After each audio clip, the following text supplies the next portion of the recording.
सच्चिदानंदरूपाय विश्वोत्पत्त्यादिहेतवे तापत्रय विनाशाय श्रीकृष्णाय वयं नुमः। नमो भगवते तस्मै कृष्णायाद्भुतकर्मणे रूपनाम विवेदेन जगत कीर्तियो यतः। श्री वल्लभ विठ्ठल गिरधारी श्री यमुने जी की बलिहारी गोपी जन वल्लभ गिरधारी श्री महाप्रभु जी की बलिहारी श्री गोकुलनाथ की जय। 9 योगीश्वरों का विदेहराज निमि को भागवत धर्मों का उपदेश। योगीश्वरों में से दूसरे हरि जी बोले, राजन, आत्मस्वरूप भगवान समस्त प्राणियों में आत्मा रूप से नियंता रूप से स्थित हैं। जो कहीं भी न्यूनाधिकता न देखकर सर्वत्र परिपूर्ण भगवत सत्ता को ही देखता है और साथ ही समस्त प्राणी और समस्त पदार्थ आत्मस्वरूप भगवान में ही आद्य रूप से अथवा अध्यस्त रूप से स्थित हैं, अर्थात वास्तव में भगवत स्वरूप ही हैं। इस प्रकार का जिसका अनुभव है, ऐसी जिसकी सिद्ध दृष्टि है, उसे भगवान का परम प्रेमी उत्तम भागवत समझना चाहिए। जो भगवान से प्रेम, उनके भक्तों से मित्रता, दुखी और अज्ञानियों पर कृपा तथा भगवान से द्वेष करने वालों की उपेक्षा करता है, वह मध्यम कोटि का भागवत है। और जो भगवान के अर्चा विग्रह मूर्ति आदि की पूजा तो श्रद्धा से करता है, परंतु भगवान के भक्तों या दूसरे लोगों की विशेष सेवा शुश्रूषा नहीं करता, वह साधारण श्रेणी का भगवत भक्त है। जो श्रोत्र नेत्र आदि इंद्रियों के द्वारा शब्द रूप आदि विषयों का ग्रहण तो करता है, परंतु अपनी इच्छा के प्रतिकूल विषयों से द्वेष नहीं करता और अनुकूल विषयों के मिलने पर हर्षित नहीं होता, उसकी यह दृष्टि बनी रहती है कि यह सब हमारे भगवान की माया है, वह पुरुष उत्तम भागवत है। संसार के धर्म हैं जन्म मृत्यु, भूख प्यास, श्रम कष्ट, भय और तृष्णा।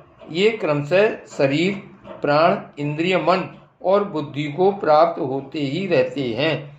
जो पुरुष भगवान की स्मृति में इतना तन्मय रहता है कि इनके बार बार होते जाते रहने पर भी उनसे मोहित नहीं होता, पराभूत नहीं होता, वह उत्तम भागवत है। जिसके मन में विषय भोग की इच्छा, कर्म प्रवृत्ति और उनके बीच वासना का उदय नहीं होता और जो एक मात्र भगवान वासुदेव में ही निवास करता है, वह उत्तम भगवत भक्त है। जिनका इस शरीर में न तो सतकुल में जन्म तपस्या आदि कर्म से तथा न वर्ण आश्रम एवं जाति से ही अहम भाव होता है, वह निश्चय ही भगवान का प्यारा है। जो धन संपत्ति अथवा शरीर आदि में यह अपना है और यह पराया, इस प्रकार का भेदभाव नहीं रखता, समस्त पदार्थों में समस्वरूप परमात्मा को देखता रहता है, समभाव रखता है तथा किसी भी घटना अथवा संकल्प से विच्छिन्न न होकर शांत रहता है, वह भगवान का उत्तम भक्त है। राजन, बड़े बड़े देवता और ऋषि मुनि भी अपने अंतःकरण को भगवान में बनाते हुए जिन्हें ढूंढते रहते हैं, भगवान के ऐसे चरण कमलों से आधे क्षण आधे पल के लिए भी जो नहीं हटाता, निरंतर उन चरणों की सन्निधि और सेवा में ही संलग्न रहता है, यहाँ तक कि कोई स्वयं उसे त्रिभुवन की राजलक्ष्मी दे तो भी वह भगवत स्मृति का तार नहीं तोड़ता, उस राजलक्ष्मी की ओर ध्यान ही नहीं देता। वही पुरुष वास्तव में भगवत भक्त वैष्णवों में अग्रगण है, सबसे श्रेष्ठ है।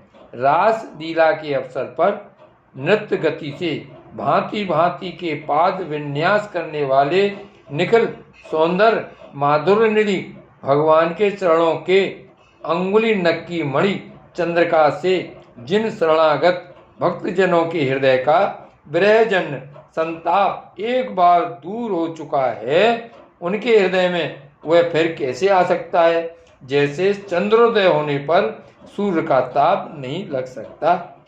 व्यवस्था से नामोच्चारण करने पर भी संपूर्ण अघराशि को नष्ट कर देने वाले स्वयं भगवान श्री हरि, जिसके हृदय को क्षण भर के लिए भी नहीं छोड़ते हैं, क्योंकि उसने प्रेम की रस्सी से उनके चरण कमलों को बांध रखा है। वास्तव में ऐसा पुरुष ही भगवान के भक्तों में प्रधान है।